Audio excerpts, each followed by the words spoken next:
ആന നിൽക്കുന്നു അവിടെ.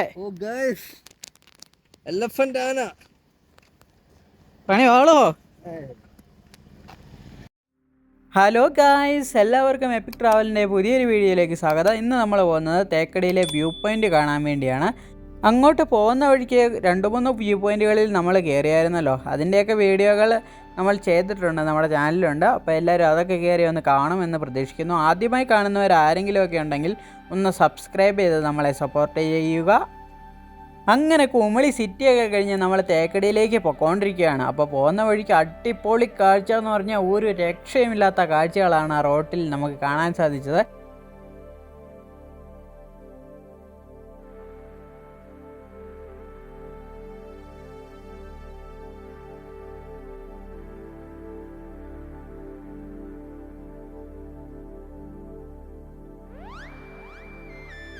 ഈ റോഡരികിൽ നിൽക്കുന്ന ഇല്ലിക്കൂട്ടങ്ങൾ കാണാൻ തന്നെ ഒരു പ്രത്യേക ഭംഗിയാണ്.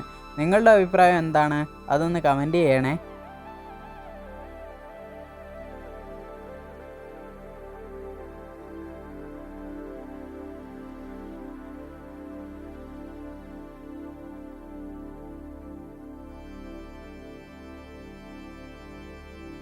തേക്കടി യാത്രയ്ക്ക് ഏറ്റവും അനുയോജ്യമായ മാസം എന്ന് പറഞ്ഞു കഴിഞ്ഞാൽ സെപ്റ്റംബർ മുതൽ മെയ് വരെയാണ്. ഈ ഒരു കാലയളവിൽ നമ്മളിവിടെ വന്നിട്ട് പോവുകയാണെങ്കിൽ നല്ല പ്രകൃതി ഭംഗിയൊക്കെ ആസ്വദിക്കാം. പിന്നെ മഴക്കാലമൊക്കെ ഉള്ളപ്പോൾ ഇങ്ങോട്ടുള്ള യാത്രയൊക്കെ മാറ്റി വെക്കുന്നതായിരിക്കും നല്ലത്. ഇവിടെ നിന്ന് അങ്ങോട്ട് ചെന്ന് കഴിയുമ്പോൾ പ്രവേശന കവാടം കാണും. പ്രവേശന കവാടത്തിൻ്റെ അവിടം വരെ നമ്മുടെ വാഹനങ്ങളൊക്കെ കടത്തി വിടുള്ളൂ. അതിനുശേഷം ഫോറസ്റ്റിൻ്റെ വണ്ടിയുണ്ട്, ബസ്. അപ്പോൾ ആ ബസ്സിന് വേണം നമ്മൾ പോകാൻ. ഇപ്പം അങ്ങോട്ട് പോയ ആ ബസ്സില്ലേ, കണ്ട് ഈ വരുന്ന ബസ്, ഈ ബസ്സിന് നമ്മൾ ടിക്കറ്റ് എടുക്കുകയാണെങ്കിൽ നമുക്ക് അങ്ങോട്ട് പോയിട്ട് അവിടുത്തെ കാഴ്ചകളൊക്കെ കാണാം. ഞങ്ങൾ നടന്നാണ് പോയത്. നടന്നും പോകുന്നതിന് കുഴപ്പമില്ല. ടിക്കറ്റൊക്കെ എടുത്തതിന് ശേഷം ഞങ്ങൾ പതുക്കെ നടക്കുകയായിരുന്നു. അപ്പോൾ അവിടെ ഒരു അമ്പലത്തിൽ ഉത്സവമൊക്കെ കഴിഞ്ഞ രീതിയിൽ ആയിരുന്നു കാഴ്ചകൾ അവിടെ കണ്ടത്. അമ്പലത്തിലെ ഉത്സവമായിരുന്നു എന്ന് തോന്നുന്നു. അവിടെ മൊത്തം അലങ്കാരമൊക്കെ ഉണ്ട്. അപ്പോൾ അതൊക്കെ കണ്ടതിന് ശേഷം ഞങ്ങൾ നേരെ മുന്നോട്ട് നടന്നുകൊണ്ടിരിക്കുകയാണ്. അങ്ങനെ നമ്മൾ തേക്കടി വന്നിരിക്കുകയാണ്. വെറും 3 കിലോമീറ്റർ നടന്നാണ് നമ്മൾ വ്യൂ പോയിന്റിലേക്ക് പോയിക്കൊണ്ടിരിക്കുന്നത്. നമ്മുടെ കോസ്മോസ് അണ്ണനോടെ ഫോട്ടോയൊക്കെ എടുത്ത് തകർക്കുകയാണ്. എന്താ കോസ്മോസേ നിനക്ക് പറയാനുള്ളത് ഈ അസുലഭ നിമിഷത്തിൽ? ഞങ്ങളെ വണ്ടി അവിടെ പുറത്ത് പാർക്ക് ചെയ്യിപ്പിച്ച് 3-3.5 കിലോമീറ്റർ ഞങ്ങൾ നടത്തിക്കുന്ന എല്ലാവർക്കും മാസ്. ഇത് നമ്മളോട് ചെയ്യുന്ന ഒരു ഇതാ അല്ലേ? അതിനെക്കുറിച്ച് എന്താ പറയും നമ്മള്? ആ ഒരു ഇത് അല്ലേ? ഞങ്ങൾ ഇതിനു മുന്നേ ഒരു 15 വർഷം മുമ്പാണ് ഇവിടെ വന്നത്. അന്ന് ഞങ്ങൾ കണ്ട കാഴ്ച എന്ന് പറഞ്ഞു കഴിഞ്ഞാൽ ഇതുപോലെയൊക്കെ തന്നെയായിരുന്നു. എന്നാലും നമ്മുടെ വണ്ടിയിൽ നമുക്ക് അവിടെ പോയിട്ട് ആ കാഴ്ചകളൊക്കെ കണ്ടതിന് ശേഷം നമ്മുടെ വണ്ടിയിൽ തന്നെ തിരിച്ച് വീട്ടിൽ പോകുമായിരുന്നു. അന്ന് ടിക്കറ്റൊക്കെ ഉണ്ടായിരുന്നു. പക്ഷേ ഈ പ്രാവശ്യം വന്നപ്പം മൊത്തത്തിൽ ആകെ ഒരു മാറ്റം ഇവിടെ സംഭവിച്ചിട്ടുണ്ടായിരുന്നു.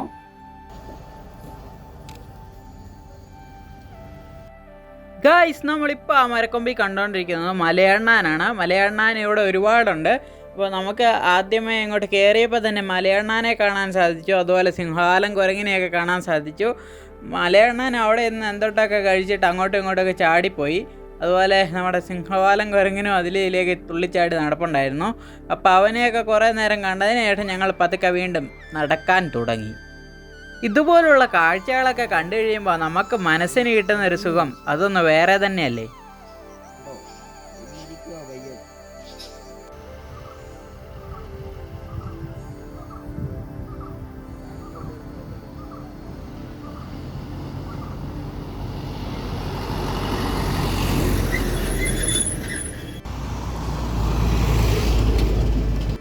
ഇവിടെ ഒരുപാട് തേക്ക് മരങ്ങളൊക്കെ ഉണ്ടായിരുന്നു. അതുകൊണ്ട് തന്നെ ആയിരിക്കും ചിലപ്പം തേക്കടി എന്ന പേര് വരാൻ കാരണം. അപ്പോൾ തേക്കടിക്കാരെങ്കിലുമൊക്കെ കാണുന്നുണ്ടെങ്കിൽ തേക്കടി എന്ന പേര് വരാൻ കാരണം എന്താണെന്നൊന്ന് കമൻറ്റായി രേഖപ്പെടുത്തണേ.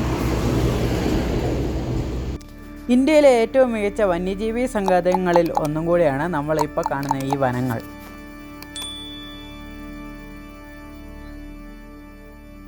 നമ്മൾ നടക്കുമ്പോൾ നമുക്ക് നല്ലൊരു ഉന്മേഷമൊക്കെ കിട്ടും. ഇടയ്ക്ക് പക്ഷേ കുറച്ച് വെള്ളമൊക്കെ കുടിക്കണമെന്നേ ഉള്ളൂ. വെള്ളം കുടിച്ചില്ലേ നമ്മുടെ കാര്യം കട്ട പുകയാകും. അപ്പോൾ ഞങ്ങളുടെ യാത്ര 3 കിലോമീറ്റർ നടന്ന് തേക്കടി വ്യൂ പോയിൻ്റ് കാണാൻ വേണ്ടിയാണ്. നമ്മുടെ കോസ്മോസ് അണ്ണൻ അതിനെക്കുറിച്ച് 2 വാക്ക് പറയുന്നതായിരിക്കും. അപ്പോൾ നമ്മളിങ്ങനെ നടന്ന് പോയിക്കൊണ്ടിരിക്കുകയാണ്. ഏകദേശം ഒരു ബസ് വരുന്നുണ്ട്, ബസ് പോട്ടെ. അപ്പോൾ ഗൈസ് ഏകദേശം ഒരു 2 കിലോമീറ്റർ അടുത്ത് നമ്മൾ നടന്നു. അപ്പോൾ നമ്മൾ പതുക്കെ നടന്നുകൊണ്ടിരിക്കുകയാണ്. അപ്പം നിങ്ങൾ വെള്ളവും കാറ്റ് കാര്യങ്ങളും ഒക്കെ എടുക്കണം, എന്നാലേ നമുക്ക് ഈ ഒരു വഴിയിലൂടെ അത്യാവശ്യം എക്സ്പ്ലോർ ചെയ്ത് പോകാൻ പറ്റുള്ളൂ. ഞങ്ങളുടെ ഈ വെള്ളമൊന്നുമില്ല. ഇനി ഈ വഴി നടന്ന് അവിടെ ചെന്നാൽ മാത്രമേ നമുക്ക് എന്തെങ്കിലും എന്താണ് കഴിക്കാനോ അല്ലെങ്കിൽ കുടിക്കാനോ എന്തെങ്കിലുമൊക്കെ കിട്ടുള്ളൂ. അപ്പം കുമളി വന്നിട്ട് നിങ്ങൾ തേക്കടിക്ക് വരുവാണെങ്കിൽ മാക്സിമം ബസ്സിന് കയറി വരാതെ നടന്നൊന്ന് വന്ന് നോക്കുക. പിന്നെ അവിടെ നിന്ന് നിങ്ങൾക്ക് തിരിച്ച് ബസ്സിന് പോകാം. നടന്നു വരുന്നതിൻ്റെ ഒരു സുഖം വേറെ. അതെ, ഞങ്ങൾ വരുന്ന വഴിക്ക് കുറേ കാഴ്ചകൾ കണ്ടു. സിംഹവാലം കുരങ്ങളെ കണ്ടു, പിന്നെ വേറെ എന്തൊക്കെയോ കണ്ടു, കുറേ വലിയ വെറൈറ്റി കിളികളെ കണ്ടു. അപ്പം ഇങ്ങനെ സാധനങ്ങളൊക്കെ കാണാനും എക്സ്പ്ലോർ ചെയ്യാനും താല്പര്യമുള്ളവർ മസ്റ്റായിട്ടും വിസിറ്റ് ചെയ്യേണ്ട ഒരു സ്ഥലം ഏതാണ്? അതെ,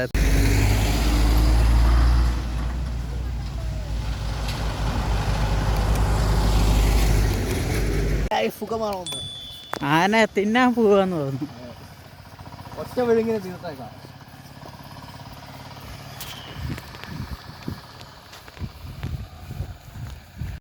ആന നിൽക്കുന്നു അവിടെ. ഓ ഗൈസ്, എലഫന്റ് ആന. പണി വാളോ. ഇതുവഴി നടന്നു വരുന്നവർ പ്രത്യേകം ശ്രദ്ധിക്കേണ്ട ഒരു കാര്യം, വനമായതുകൊണ്ട് തന്നെ നമുക്ക് ഉള്ളിലേക്കൊക്കെ പോകാനൊക്കെ തോന്നും. പക്ഷെ ആരും തന്നെ അങ്ങോട്ടൊന്നും പോകാൻ നിൽക്കരുത്. ഏത് നിമിഷമാണ് പുലിയും കടുവയൊക്കെ ചാടി വരുന്നതെന്ന് നമുക്ക് പറയാൻ പറ്റത്തില്ല.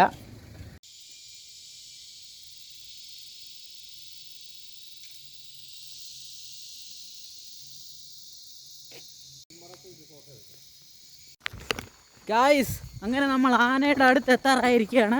ആന അവിടെ നിൽക്കുന്നുണ്ട്. അപ്പോൾ നമുക്ക് ഓടാം, എത്രയും വേഗം ഓടണം. ആന നമ്മളെ പിൻപുറമല്ല ഉമ്മറോ പിമ്പുറം കാണിച്ചെന്നാണ് വേണ്ടേ. ഫ്രണ്ടിലുണ്ട് ആന. ആനയുടെ ഉമ്മറൊക്കെ ചടഞ്ഞു പറഞ്ഞിരിക്കുക. ഇത് പിമ്പറോ ഉമ്മറോ ഇല്ല, സെയിമാണ്. ബാക്കിലാണ് ആന. അത് രണ്ടും സെയിമാണ്. ആ, നിങ്ങൾ വനത്തിൻ്റെ സൗണ്ട് കേട്ടിട്ടുണ്ടോ? ഇല്ലെങ്കിൽ ഇതാ കേട്ടോളൂ.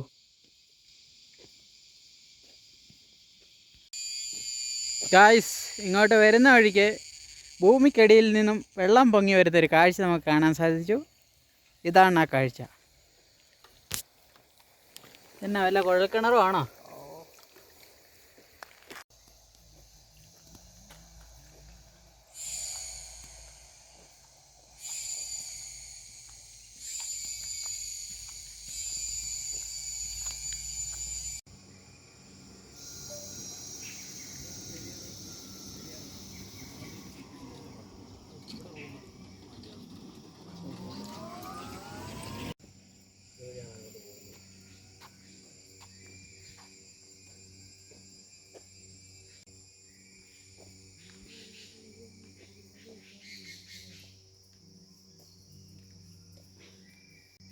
ഇപ്പോൾ നമ്മൾ കാണുന്നതാണ് പെരിയാറിലെ ഗസ്റ്റ് ഹൗസ്.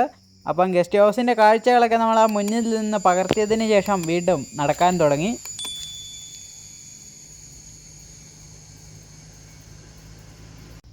അങ്ങനെ നടന്ന് ഞങ്ങൾ എത്താറായപ്പോൾ ആമയുടെ രൂപമുള്ള ഒരു കട കണ്ടു, ഒരു ചെറിയ ചായക്കട. അപ്പോൾ അവിടെ കയറി ഒരു ചായയൊക്കെ കുടിച്ച് ക്ഷീണമൊക്കെ മാറ്റിയതിന് ശേഷം വീണ്ടും ഞങ്ങൾ പതുക്കെ യാത്ര തുടർന്നു.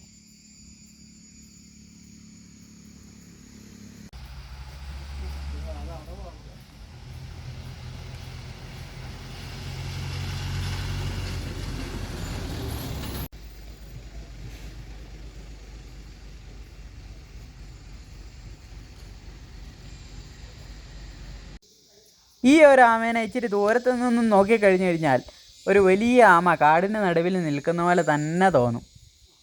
ഞങ്ങളവിടെ ചെന്നപ്പോൾ 2 കേഴ ആടുകൾ റോഡ് മുറിച്ച് കടന്ന് അപ്പുറത്തേക്ക് പോകുന്നത് കണ്ടു.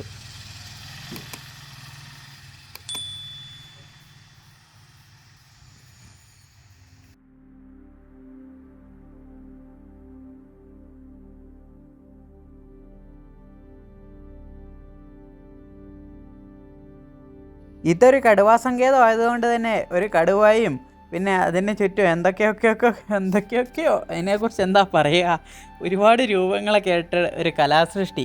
അപ്പോൾ അതിൻ്റെ കാര്യങ്ങളെക്കുറിച്ചെല്ലാം തൊട്ട് താഴെയുള്ള ഒരു ബോർഡിൽ എഴുതി വെച്ചിട്ടുണ്ടായിരുന്നു. അപ്പോൾ ഞങ്ങളത് വായിക്കാനൊന്നും നിന്നില്ല. എന്താ സംഭവം എന്നൊന്നും ഒരു പിടിയും കിട്ടാത്തതുകൊണ്ട് ഞങ്ങൾ നേരെ അടുത്ത വ്യൂ പോയിൻ്റ് ലക്ഷ്യമാക്കി പതുക്കെ പതുക്കെ നടന്നു. അപ്പോൾ അവിടെ നിന്ന് കഴിഞ്ഞപ്പോൾ നമ്മൾ കണ്ട കാഴ്ച എന്തൊക്കെയാണെന്ന് നോക്കിക്കഴിഞ്ഞാൽ ഇതൊക്കെയാണ് ഗായ്സ്. ജീവിതം ആസ്വദിക്കാനുള്ളതാണ്. അപ്പോൾ നിങ്ങൾ യാത്ര പോകൂ. യാത്ര പോകുന്നതിലൂടെ നമ്മളിൽ ഒരുപാട് മാറ്റങ്ങളൊക്കെ വരും. അപ്പോൾ എല്ലാവരും ഓരോ യാത്രകളൊക്കെ ചെയ്യുക. നമ്മുടെ കയ്യിലെ ഉള്ള പൈസയ്ക്ക് അടുത്തുള്ള വ്യൂ പോയിൻറ്റുകളിലൊക്കെ പോകാൻ ശ്രദ്ധിക്കുക. അപ്പോൾ ഇതുപോലുള്ള ഒരുപാട് കാഴ്ചകൾ നമുക്ക് കിട്ടും.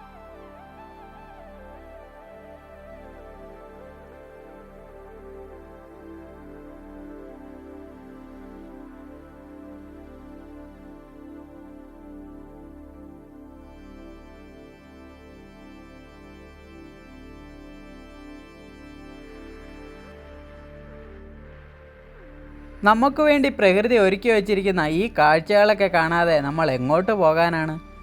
ഓരോ കാഴ്ചകളും കണ്ട് ആസ്വദിച്ചതിന് ശേഷം ഞങ്ങളുടെ യാത്ര വീണ്ടും തുടർന്നുകൊണ്ടേയിരുന്നു. അങ്ങനെ നമ്മൾ ഏകദേശം വ്യൂ പോയിൻറ്റിൻ്റെ തൊട്ടടുത്ത് എത്തിയെന്ന് പറയാം അല്ലേ?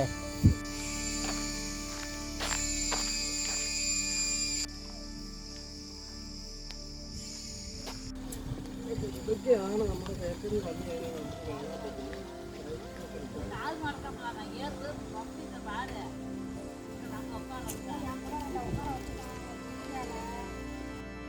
ഇപ്പോൾ നമ്മൾ കാണുന്നത് ഒരു ഹോട്ടലാണ്. ഈ ഒരു ഹോട്ടൽ കണ്ടു കഴിഞ്ഞാൽ നമ്മൾ ഓർക്കും അതൊരു കപ്പലാണെന്ന്. കപ്പലിൻ്റെ മാതൃകയിലാണ് ആ ഒരു ഹോട്ടലിൻ്റെ നിർമ്മാണം. അപ്പോൾ അതൊക്കെ കണ്ടിട്ട് കോസ്മോസ് ആണെന്ന് കുറേ ഫോട്ടോ എടുക്കണമെന്നൊക്കെ പറഞ്ഞു.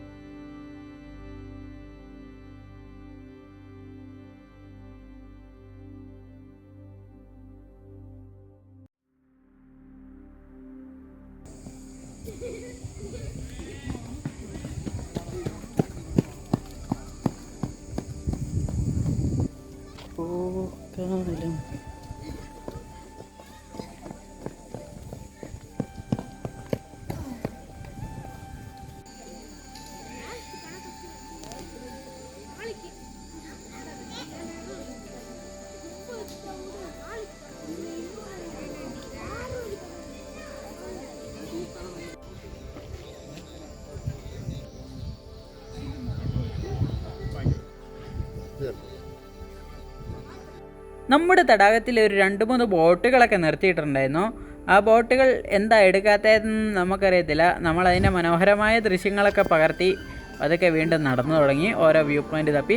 അപ്പോൾ നമ്മുടെ മുന്നിൽപ്പെട്ടത് ഈ സ്റ്റേറ്റ് ആനിമൽസ് എന്നൊക്കെ പറഞ്ഞ് കുറേ മൃഗങ്ങളുടെയൊക്കെ ഫോട്ടോയൊക്കെ വെച്ച് അവിടെ എഴുതി വെച്ചിട്ടുണ്ട്. അതൊക്കെ ഈ വനത്തിൽ ഉണ്ടെന്ന് തോന്നുന്നു. കൂടുതലായിട്ടും ആനയും കടുവയും കാട്ടുപോത്തും മലയണ്ണാനും ഒക്കെ ഒരുപാടുള്ള ഒരു വന്യജീവി സങ്കേതമാണിത്. അപ്പം ബോട്ടിങ്ങിൽ പോവുകയാണെങ്കിൽ, ബോട്ടേ കയറിയൊക്കെ പോവുകയാണെങ്കിൽ നമുക്ക് ഭാഗ്യമുണ്ടെങ്കിൽ പോത്തിനെയും ആനേനെയും ഒക്കെ കാണാൻ സാധിക്കും, കടുവയിനെയൊക്കെ. അപ്പോൾ ഞങ്ങൾ ബോട്ടേ കയറാൻ നിന്നില്ല. കുറച്ച് കാഴ്ചകളൊക്കെ കണ്ടതിന് ശേഷം ദണ്ട ഇവന്മാരുടെ ഈ കാഴ്ചയാണ് എടുത്ത് പറയേണ്ടത്. ഇവന്മാരുടെ കളി എന്ന് പറഞ്ഞു കഴിഞ്ഞാൽ ഇവിടെ അടിച്ച് തകർക്കുന്ന രീതിയിലുള്ള പരിപാടിയാണ് ഇവന്മാരിവിടെ കാണിച്ചുകൊണ്ടിരിക്കുന്നത്. ഇവന്മാരുടെ ഈ കാഴ്ചകൾ കണ്ടു നിൽക്കാൻ തന്നെ എന്താ രസമല്ലേ. അപ്പോൾ കുറേ നേരം ഇവന്മാരുടെ ഈ കളിയൊക്കെ കണ്ടതിന് ശേഷം ഞങ്ങൾ നേരെ വീട്ടിലേക്ക് പോരുകയായിരുന്നു ഗൈസ്. വീട്ടിലേക്ക് പോരുകയായിരുന്നു.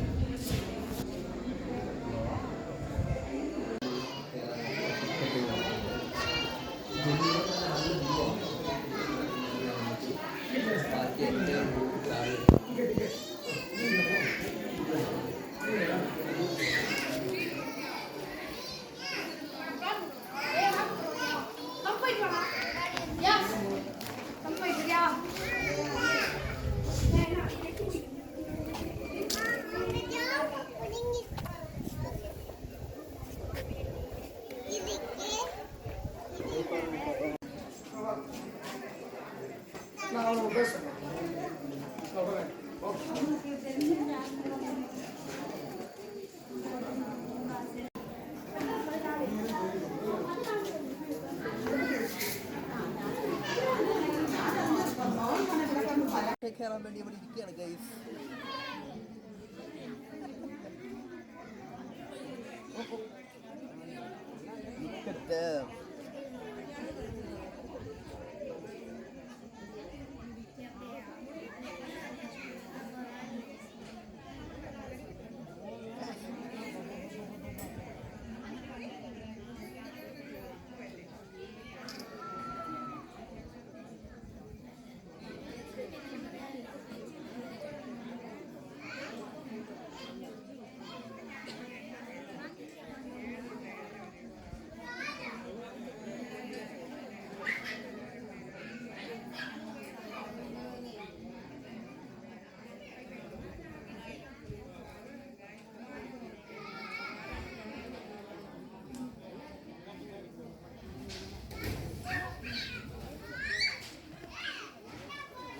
സംഭവിച്ചേ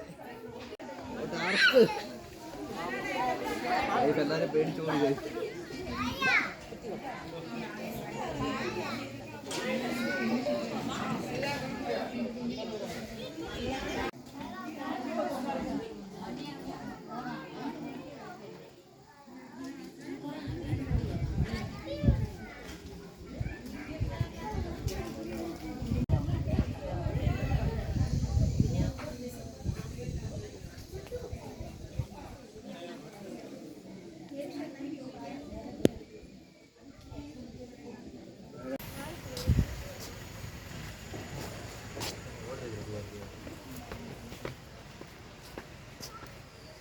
ഇത് ഇച്ചിരി പ്രായമുള്ളതാന്ന് തോന്നുന്നു. പ്രതിഭ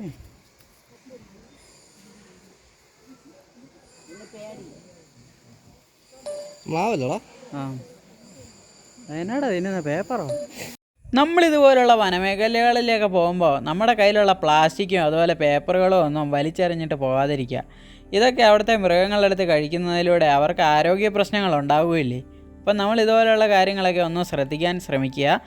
ഈ യാത്രകളിലൊക്കെ നമുക്ക് നമ്മുടെ ഭൂമിയെ സംരക്ഷിക്കേണ്ട ഒരു ബാധ്യത നമുക്കുണ്ട്. അതുകൊണ്ട് പ്ലാസ്റ്റിക് മാലിന്യങ്ങളൊന്നും തന്നെ ആരും വലിച്ചെറിഞ്ഞിട്ട് പോകാതിരിക്കുക. അതൊക്കെ അതിൻ്റേതായ സ്ഥലങ്ങളിൽ നിക്ഷേപിക്കുക. അതൊക്കെ ഒന്ന് ശ്രദ്ധിക്കുക നമ്മുടെ യാത്രയിൽ. എല്ലാവർക്കും വീഡിയോ ഇഷ്ടമായി എന്ന് കരുതുന്നു. നിങ്ങളുടെ അഭിപ്രായങ്ങൾ രേഖപ്പെടുത്തുക. അപ്പോൾ പുതിയൊരു വീഡിയോയുമായി വീണ്ടും കാണുന്നവരെ എല്ലാവർക്കും ബൈ.